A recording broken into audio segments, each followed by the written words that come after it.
جمیع خصالہ صلو علیہ وآلہ، کروں تیرے نام پہ جان فدا، نہ بس ایک جان دو جہاں فدا، دو جہاں سے بھی نہیں جی بھرا، کروں کیا کروڑوں جہاں نہیں۔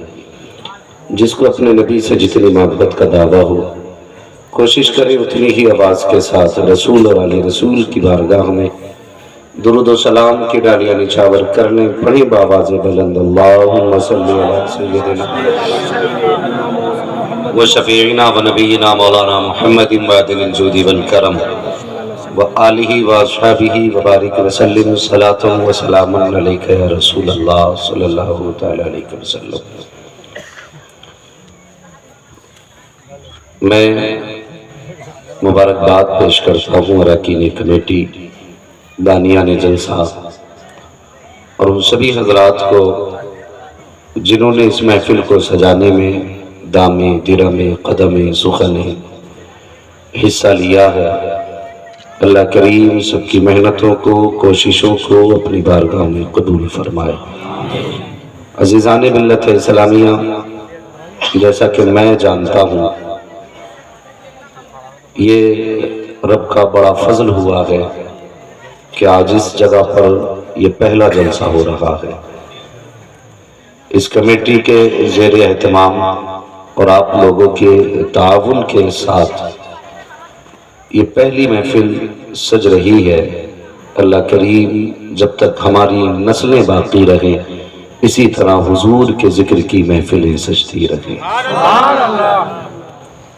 اور حضور سے امت کا رشتہ اتنا گہرا ہے، اتنا گہرا ہے کہ بات حضور کی اگر آئے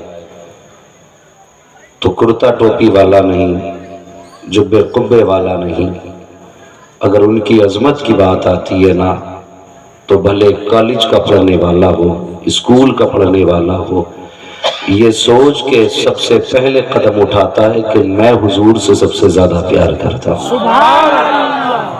یہ رشتہ ہے امت کا حضور سے، اور حضور امت سے کتنا پیار کرتے ہیں کبھی سوچا نہیں ہم نے۔ آج بھی گنبد خضرا سے آواز آتی ہے، خنجر چلے کسی پہ تڑپتے ہیں ہم امیر، سارے جہاں کا درد ہمارے جگر میں ہے۔ حضور امت سے بے پناہ پیار کرتے ہیں، اور یہ امت بھی اپنے نبی سے سب سے زیادہ پیار کرتی ہے۔ یقیناً یہ ان کی محبت کی نشانی ہے کہ رات کا 1 بجنے کو ہے لیکن ابھی تک دیوانے بیٹھے ہوئے ہیں، اور بچے بھی ہیں، جوان بھی ہیں، عورتیں بھی ہیں، بچیاں بھی ہیں، سارے لوگ بیٹھ کے یہ بتا رہے ہیں کہ سارے رشتوں سے پیارا ہمیں حضور کا رشتہ ہے۔ ہمیں نیند اتنی پیاری نہیں جتنی حضور کی باتیں پیاری لگتی ہیں۔ میں تو اکثر کہتا ہوں لوگوں محفلوں میں اپنے بچوں کو لایا کرو تاکہ تمہارے بعد یہ قوم لاوارث نہ رہے۔ اگر تمہارا انتقال ہو جائے تو تمہاری جگہ جلسوں کو آباد کرنے کے لیے تمہارے بچے تیار ہونے چاہیے۔ اور یہ بتانا اب میں سمجھتا ہوں ضروری نہیں کہ جلسے کی کتنی برکتیں ہیں اور کتنی پاکیزہ محفل ہوتی ہے یہ جہاں حضور کی باتیں ہوتی ہیں۔ آپ نے بار بار سنا ہوگا فرشتے آتے ہیں، پروں کا سایہ کرتے ہیں، واپس جاتے ہیں، رب پوچھتا ہے کہاں تھے؟ کہا زمین پہ تیرے بندے تیری باتیں کر رہے تھے۔ وہ پوچھتے ہیں مجھے کیا کہہ رہے تھے؟ کہا مالک تجھے کوئی رحمان کہہ رہا تھا، کوئی رحیم کہہ رہا تھا، کسی نے کہا تھا کہ اس کی دوزخ خطرناک ہے، کسی نے کہا اس کی جنت بڑی پیاری ہے۔ رب فرماتا ہے فرشتوں میرے بندوں نے میری جنت دیکھی ہے؟ نہیں مالک۔ میرے بندوں نے دوزخ دیکھی ہے؟ نہیں۔ بن دیکھے ڈرتے ہیں؟ کہا ہاں۔ تو رب کہتا گواہ ہو جاؤ، میں تمہیں گواہ بنا کر کے محفل میں آنے والے سارے لوگوں کو معاف کر دے گا۔ آج یہ علماء اہل سنت کا نورانی قافلہ اور ہمارے علاقے کے تمام چوٹی کے علماء اس منبر پہ بیٹھے ہوئے ہیں. اگر دعوتیں بھی آپ کریں تو سب کو ایک وقت میں اکٹھا نہیں کر سکتے. یہ روٹی کھانے ایک ساتھ نہیں آئیں گے, بھات کھانے ایک ساتھ نہیں آئیں گے. یہ حضور کی محفل ہے کہ سارے ہی چلے آئے. اور کڑوی بات یہ ہے, اگر ان میں سے کوئی 5 منٹ فجر میں لیٹ ہو گیا تو جو جلسے میں نہیں آیا ہے وہ اس امام کا حساب کرے گا. اگر کوئی جلسے سے بیچ میں اٹھ کے چلا جائے تو جو جلسہ کراتا ہے وہ اس کا حساب کرتا ہے. مولویوں سے بیٹھا نہیں جاتا, آئے چلے گئے, بیٹھے تو آفت, چلے جائیں تو مصیبت. خدا کا واسطہ تمہیں علماء کے پیچھے نہ پڑا کرو, ان کے پیچھے کھڑے رہا کرو, ان کے پیچھے پڑا نہ کرو. اگر ان کے پیچھے پڑو گے تو نسلیں برباد کر دی جائیں گی, کوئی بچانے والا نصیب نہیں ہوگا. یہ بات میں اس لیے نہیں کہہ رہا ہوں یہ میری جماعت ہے, یہ بات اس لیے کہہ رہا ہوں کہ میں تمہاری جماعت سے ہوں, اور میرا کوئی بھی مسلمان بھائی اگر کبھی ذلیل ہوا تو مجھے دکھ ہوگا, مجھے تکلیف ہوگی. اس لیے میں کہہ رہا ہوں اپنے علماء کی عزت کیا کرو. 5 منٹ اگر امام تاخیر کر دینا جماعت میں تو بار بار گھڑی دیکھ رہے ایسے, آئے نہیں ابھی, آئے نہیں ابھی, آئے نہیں ابھی. امام 5 منٹ لیٹ ہو گیا تو پیٹ میں درد ہوتا ہے. تیرا بیٹا مہینوں سے مسجد میں نہیں آیا, تجھے کوئی خبر نہیں ہے. نماز صرف امام پہ فرض ہے, ہمارے بچوں پہ بھی فرض ہے. اگر ہمیں خدا سے پیار ہے تو امام کا کمبل بعد میں اگے رہے, اپنے بیٹے کو پہلے اٹھائیں. غلط نہیں کہہ رہا ہوں حضرت, ہم فجر میں اٹھ کے اپنے بچے کو کمبل اڑاتے ہیں اور امام کی کھاٹ کھڑی کر دیتے ہیں. اگر ہمیں رب رسول سے پیار ہے تو اپنے بچوں کو پہلے اٹھائیں, اس کے بعد مسجد میں آئیں. دوسری بات سنیں, اگر امام 5 منٹ لیٹ ہو جایا کرے تو خدا کا شکر ادا کیا کرے. آپ سوچ رہے ہوں گے عجیب مولوی ہے, لیٹ ہونے پہ خدا کے شکر کی بات کر رہا ہے. تو سنیں, فرمایا گیا جو نماز کے انتظار میں بیٹھتا ہے نا تو اللہ اس بیٹھنے میں بھی نماز کا ثواب عطا فرمایا. اس نماز میں بھی اللہ بیٹھنے میں بھی نماز کا ثواب عطا فرماتا ہے. مجھے بتاؤ, گاؤں میں چوراہے پہ چائے کی دکان ہے, ہم چائے کے لیے 10 منٹ انتظار کرتے ہیں. ایک نیوز کے لیے ہم 20 منٹ انتظار کر سکتے ہیں. ناٹک دیکھنے کے لیے ہم 6 گھنٹے انتظار کر سکتے ہیں. کرکٹ کے لیے 18 گھنٹے انتظار کر سکتے ہیں. جماعت کے لیے 5 منٹ انتظار نہیں کر سکتے. میں جنت بانٹنے نہیں آیا اور نہ جنت میرے باپ کی ہے. اپنا ایک اصول ہے, میں آئینہ کو دکھاؤں گا داغ چہرے کے, جسے خراب لگے سامنے سے ہٹ جائے. سبحان اللہ. میں کڑوی باتیں آپ سے کرنے آیا ہوں. اللہ کرے یہ کڑواہٹ ہماری قوم سے ختم ہو جائے. انتظار ہی کرنا ہے تو نماز کے لیے انتظار کر, انتظار ہی کرنا ہے تو پھر قرآن کے لیے انتظار کر, انتظار ہی کرنا تو سجدوں کے لیے کرو, انتظار ہی کرنا ہے تو نعت کے لیے انتظار کر, انتظار ہی کرنا ہے تو حضور کی باتوں کے لیے انتظار کر. مولوی ملے گا کیا؟ خدا کی قسم اگر انتظار کرتے کرتے مر گئے, سوچو اگر تم ناٹک کے انتظار میں مرے تو حشر اچھا نہیں ہوگا. گانے کے انتظار میں مرے حشر اچھا نہیں ہوگا. اگر قرآن کے انتظار میں مر گئے تو قیامت کے دن قاریوں کی جماعت میں کھڑے کیے جاؤ گے. نماز کے انتظار میں مر گئے تو ساجدین کی جماعت میں کھڑے کیے جاؤ گے. علم کے انتظار میں مر گئے تو علماء کی صف میں کھڑے کیے جاؤ گے. میں تمہیں بہت دور لے کر کے نہیں جاؤں گا, چلو شہر بریلی چلتے ہیں. کون نہیں جانتا ہے میرے مرشد سیدی سرکار تاج الشریعہ علامہ اختر رضا خان علیہ الرحمت والرضوان, آپ نے عصر کی نماز پڑھی, مغرب کے لیے وضو کیا, اپنی گھڑی کا بٹن دبایا. انتظار یہ تھا کہ کب مغرب کا وقت شروع ہونے والا ہے. ادھر آپ نے بٹن دبایا ہے, ادھر مسجد سے اذان شروع ہوتی ہے. انتظار کس چیز کا ہو رہا تھا؟ نماز کا انتظار ہو رہا تھا. ادھر اذان ہو رہی ہے, ادھر سانسیں رک رہی ہیں. اذان مکمل, زندگی مکمل. خدا کی قسم وہ شیر جب دنیا سے گیا بے بسی کی موت نہیں مرا تھا, دنیا کو بتا کے گیا اختر قادری خلد میں چل دیا, خلد واقع ہر قادری کے لیے.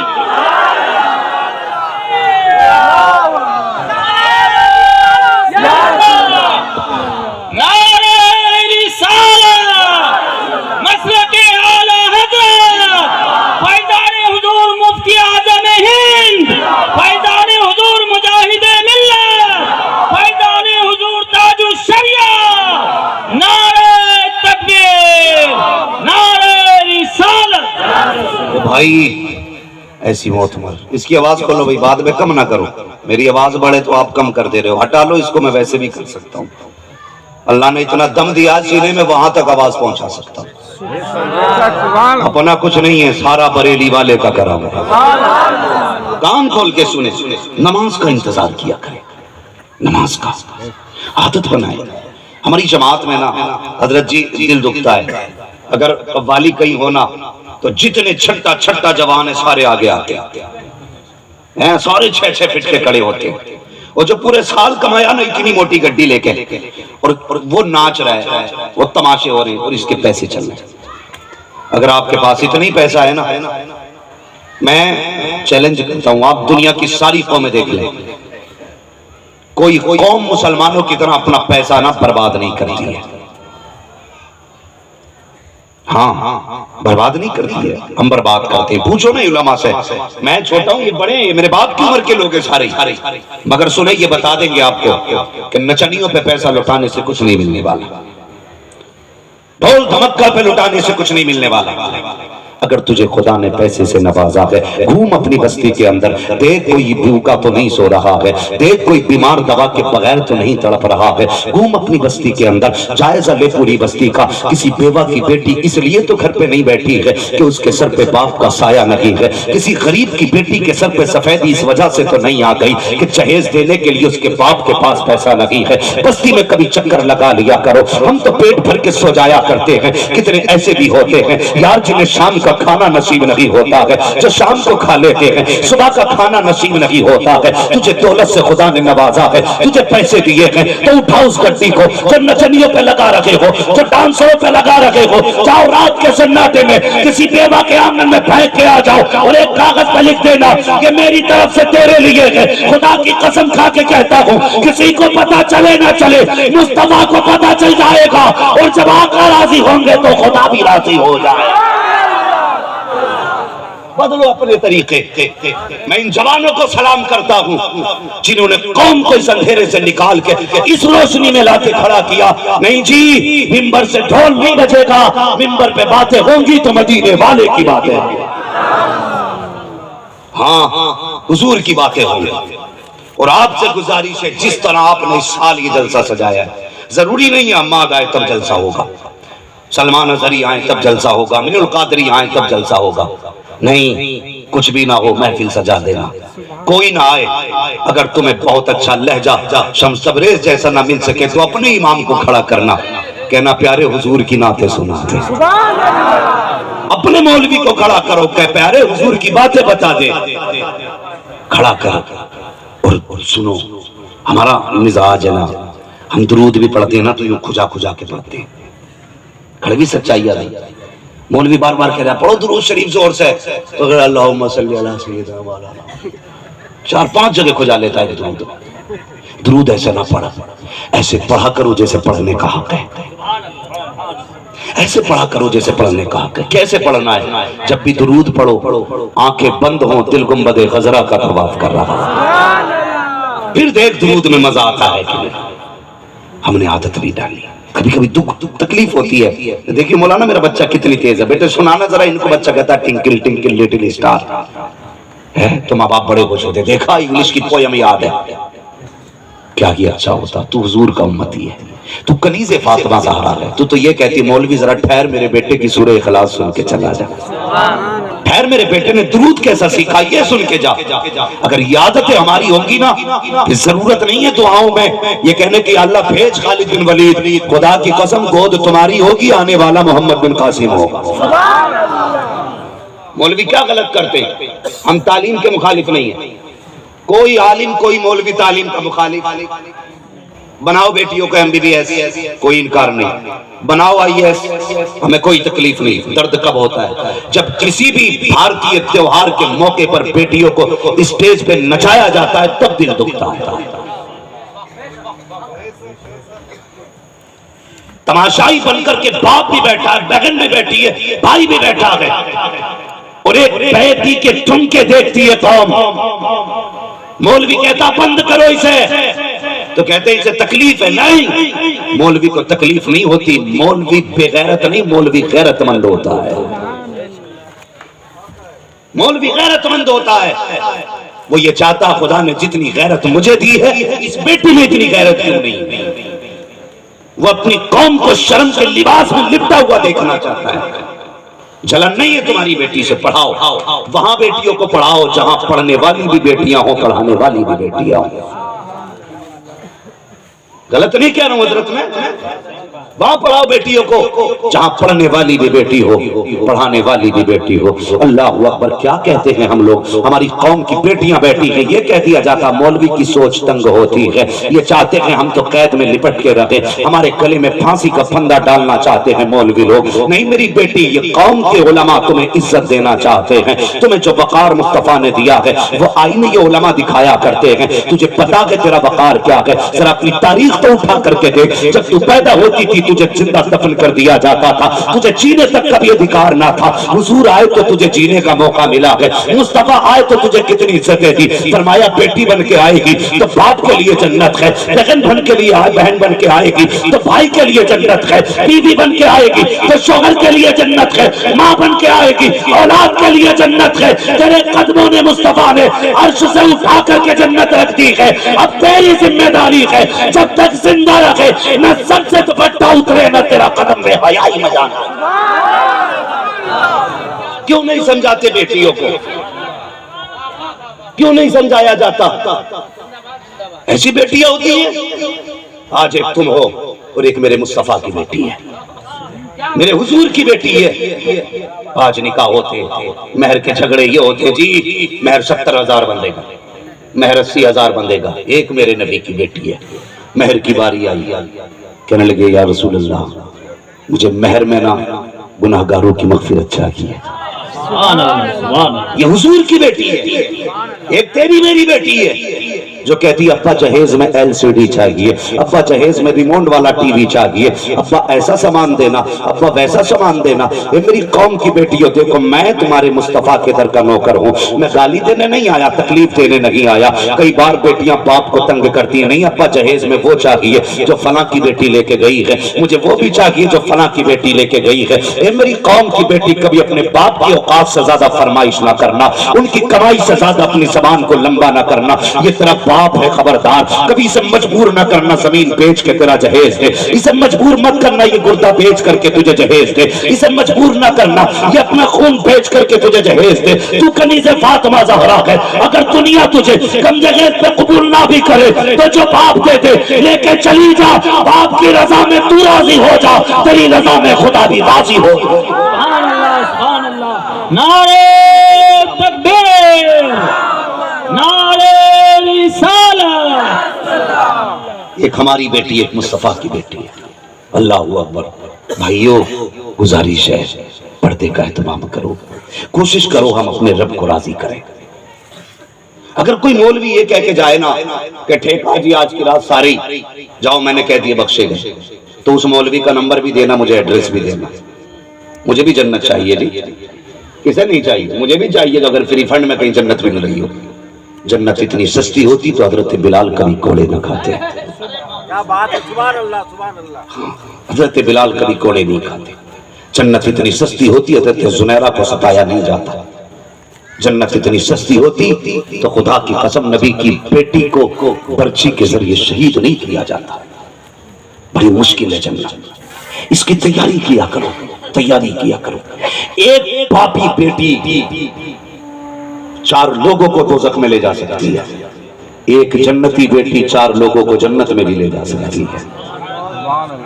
اس لیے بیٹیوں کی تربیت اچھی کیا کرو۔ اصل میں ہماری قوم میں ہوتا کیا ہے، ہم سمجھا رہے ہیں پردہ کراؤ اپنے گھروں میں، تو جا کے نا مرد اپنی بیوی پہ لٹ سیدھا کرتا کہ پتہ نہیں مراد آباد کا مولوی آیا تھا پردہ کریے، ساری سختی بیوی پہ۔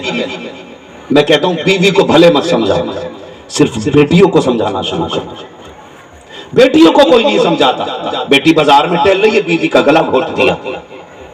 اگر سارے بیٹیوں کو سمجھانا شروع کر دینا تو پھر کسی کی بیوی بے پردہ نہیں ہوگی۔ صرف بیٹیاں پردے میں آ جائیں تو کسی کی بیوی بے پردہ نہیں ہوگی۔ کوشش کریں اپنی بیٹیوں کو کنیز فاطمہ زہرا بنائیں، کنیز فاطمہ زہرا بنائیں۔ تم نہیں جانتے دوزخ کیا ہے، سوچ بھی نہیں سکتے دوزخ کیا۔ ابھی حضرت فرما رہے تھے آپ نے تقریر سنی، مصطفیٰ نے جنت بھی دیکھی ہے، دوزخ بھی دیکھی ہے۔ ایک دن جبریل آ کے کہنے لگے یا رسول اللہ، میں نے کئی نبیوں کی امت کو جہنم میں دیکھا، عیسیٰ، موسیٰ، ابراہیم، یوسف، یعقوب، اور پھر آ کے حضور پہ رک گئے۔ حضور نے فرمایا جبریل میری امت کچھ نہیں بولے، وہ جانتے تھے اگر بتایا تو دل محبوب بے قرار ہو جائے گا، یہ بڑے نرم دل والے مصطفیٰ ہیں، تڑپ جائیں گے۔ حضور فرماتے ہیں جبریل بتا میری امت، تو رو کے کہنے لگے یا رسول اللہ جی آپ کی امت کو بھی جہنم میں دیکھا ہے، بس پھر کیا تھا، خدا کی قسم اللہ نے آیت نازل فرمائی محبوب میں کسی کو اس وقت تک جنت نہیں دوں گا جب تک پل صراط سے نہیں گزار دوں گا، سب کو گزرنا پڑے گا۔ محبوب بے قرار ہو گئے، کیا کیا، گھر میں سوئے نہیں، مدینہ ہی چھوڑ دیا، چلے گئے غار کے اندر گئے۔ 3 دن ہو گئے مصطفیٰ پلٹے نہیں۔ کتنے سمجھ رہے ہیں نا میری بات، کتنے دن ہو گئے؟ 3 دن ہو گئے حضور نہیں آئے، اور حضور کے بغیر مدینہ سونا لگنے لگا۔ وہ صحابہ جو حضور کے بغیر 1 منٹ نہیں رکتے تھے نا، اب ان کا جینا مشکل ہو گیا، سارے حضور کو تلاش کر رہے ہیں۔ مدینے کی گلی گلی چھان ڈالی، مصطفیٰ کا پتہ نہ چلا، لوگ مدینے شہر سے باہر آ کے جنگل میں تلاش کرنے لگے۔ اللہ اکبر، ایک چرواہا بکری چرا رہا تھا، اللہ اکبر، جب اس کے قریب آئے کہنے لگے یار تو نے میرا محبوب دیکھا ہے کیا؟ اس نے کہا کون ہے تمہارا محبوب؟ کہا چلے تو رحمتیں نثار ہوتی ہیں، بولے تو لبوں سے پھول جھڑا کرتے ہیں، قدم رکھ دے تو مہک جایا کرتی ہیں گلیاں۔ وہ کہتا میں تو ایسے شخص کو نہیں جانتا، لیکن اتنا پتا ہے یہ سامنے والی کوئی غار ہے، اس غار کے اندر کوئی ہے جو اتنے درد سے روتا ہے کہ جب وہ روتا ہے میری بکریاں چرنا بھول جایا کرتی ہیں اور ساری جا کر کے اس کے دروازے پہ بیٹھ جایا کرتی ہیں، جتنا وہ روتا ہے اتنی میری بکریاں رویا کرتی ہیں، مگر تعجب کی بات یہ ہے کبھی چڑھتی بھی نہیں ہے، کھانا پینا بند رہتا ہے لیکن دودھ روزانہ سے زیادہ دیا کرتی ہیں۔ اللہ اکبر، اتنا سننا تھا، تڑپ گئے، سمجھ کے ہو نہ ہو میرے محبوب کی آواز ہوگی، یہ سوچ کے غار کی طرف گئے ہیں۔ جا کے کیا دیکھتے ہیں؟ مصطفیٰ غار کے اندر ہے، حالت سجدہ ہے۔ اللہ اکبر، پلٹے واپس شہر مدینہ آئے، ابو بکر عمر کو بلایا، کہا جلدی کرو مصطفیٰ کا پتہ مل گیا ہے۔ کہا کہاں ہے آقا؟ کہا غار کے اندر ہے۔ صحابہ توڑ پڑے غار کی طرف، جا کر کے ابو بکر نے مصطفیٰ کے قدم پکڑے، یا رسول اللہ لوٹ چلیے، آپ کے بغیر مدینہ سونا لگتا ہے۔ آقا فرماتے ہیں ابو بکر میں اس وقت تک نہیں جاؤں گا جب تک امت کے حق میں کوئی حتمی فیصلہ نہیں آ جاتا ہے۔ اللہ اکبر، ابو بکر صدیق پیچھے ہٹے، عمر آگے بڑھے ہیں، یا رسول اللہ لوٹ چلے۔ مصطفیٰ نے منع کر دیا، عثمان آئے، آقا نے منع کر دیا، علی آئے، آقا نے منع کر دیا، سارے چپ کھڑے ہیں، اب کریں تو کریں کیا؟ حضرت سلمان فارسی کہتے ہیں او لوگوں تمہیں اس کا پتہ بتا دوں جس کی آج تک مصطفیٰ نے کبھی ٹالی لگی ہے۔ کہا کس کے پتہ کی بات کر رہے ہو؟ کہا حضور کو لے کے جانا ہے تو کوئی جا کے خاتون جنت فاطمہ زہرا کو بلا لائے، کوئی مصطفیٰ کی بیٹی کو بلا لائے۔ اتنا سننا تھا، حضرت بلال نے دوڑ لگائی ہے، دوڑ کر کے آئے ہیں، سیدہ فاطمہ زہرا کا دروازہ کھٹکھٹایا ہے، سیدہ دروازہ کھولو، کیا بات ہے؟ کہا مصطفیٰ کا پتہ مل گیا ہے۔ کہاں کہ میرے بابا؟ کہا غار کے اندر ہے، 3 دن سے رو رکھے ہیں، نہ کھایا ہے نہ پیا ہے۔ اللہ اکبر، بیٹی بیٹی ہوا کرتی ہے، جیسی باپ کے درد کی کہانی نبی کی بیٹی نے سنی ہے، بے قرار ہو جاتی ہے۔ وہ چادر جس میں رحمت خدا نثار ہوتی ہے، وہ چادر فاطمہ جس میں ام عفت و طہارت کو ناز ہے، وہ چادر فاطمہ جس کا کونا نچوڑ دے تو فرشتے وضو کریں، اسی چادر تطہیر کو آپ نے سب پہ ڈالا ہے۔ ڈالنے کے بعد عورتوں کی چھرمٹ میں نبی کی شہزادی چلی ہے اور غار کے دروازے پہ آئی ہے، سارے صحابہ باہر ہو جاتے ہیں، اندر خاتون جنت فاطمہ زہرا ہے، کھڑے ہو کے کہتی ہے ابا جان لوٹ چلیے، آپ کے بغیر مدینہ سونا ہے، مدینے میں جی نہیں لگتا ہے۔ آقا فرماتے ہیں فاطمہ آج میں نے امت کے حوالے سے سنا ہے خدا اس وقت تک جنت میں نہیں ڈالے گا جب تک پل صراط سے نہ گزار دے گا۔ اے فاطمہ میں اس وقت تک نہیں جاؤں گا جب تک امت کے حق میں کوئی فیصلہ نہیں آ جاتا ہے۔ حضرت فاطمہ زہرا رونے لگ جاتی ہے، کہتی بابا حسنین کریمین بھی پریشان ہیں، بار بار پوچھتے ہیں نانا کہاں ہے، کب آئیں گے؟ مصطفیٰ کہتے ہیں بیٹی یہ میری امت کا معاملہ ہے، میں نہیں جاؤں گا۔ اللہ اکبر، نبی کی بیٹی کہتی ہے بابا یاد ہے ایک دن آپ نے کہا تھا جب میرا حسن پیدا ہوا تھا، آپ نے کہا تھا اس حسن کو میری امت زہر دے کے شہید تشدید کرے گی اور اس کا کرتا اس کے خون سے آلود ہوگا. کہتی بابا میں وعدہ کرتی ہوں اس وقت تک جنت میں نہیں جاؤں گی جب تک حسن کے خون کے بدلے میں گناہگار امت کا جنت کا پروانہ نہ لے لوں گی. مصطفیٰ کہتے ہیں اے فاطمہ وہ بڑا بے نیاز ہے, اگر پھر بھی امت کو نہ بخشا گیا تو کیا کرو گی؟ سیدہ فاطمہ روتی ہے, کہتی بابا پھر میں اپنے حسین کا خون آلودہ کرتا رب کی بارگاہ میں دکھا کے کہوں گی اس کے بدلے میں امت بخش دے. کہ اگر پھر بھی نہ بخشی گئی تو کیا کرو گی؟ سیدہ فاطمہ زہرا کہتی ہے اچھا بابا ایک کام کرتے ہیں, آپ بھی سجدہ کرو. آج فاطمہ بھی اپنے رب کی بارگاہ میں چادر اتار کے ننگے سر دعا کرے گی. اس وقت تک میں بھی ہاتھ نہیں اٹھاؤں گی, اس وقت تک میں بھی سجدے سے سر نہیں اٹھاؤں گی جب تک امت بخشی نہیں جائے گی. اللہ اکبر. ابھی اتنا کہا تھا جبریل آ جاتے ہیں, محبوب دروازے پہ بیٹی کھڑی ہے, رب کہتا ہے بیٹیاں کبھی خالی نہیں لوٹائی جاتی ہیں, اے محبوب فاطمہ کو خالی نہ لوٹا, اس سے کہہ دے ہم نے دعا قبول کر لی ہے. قیامت کے دن امت بھی تیری ہوگی, جنت بھی تیری ہوگی, فیصلہ کرنا تیرا کام, جنت دینا میرا کام. تکبیر, نعرہ رسالت, جشن معراج النبی.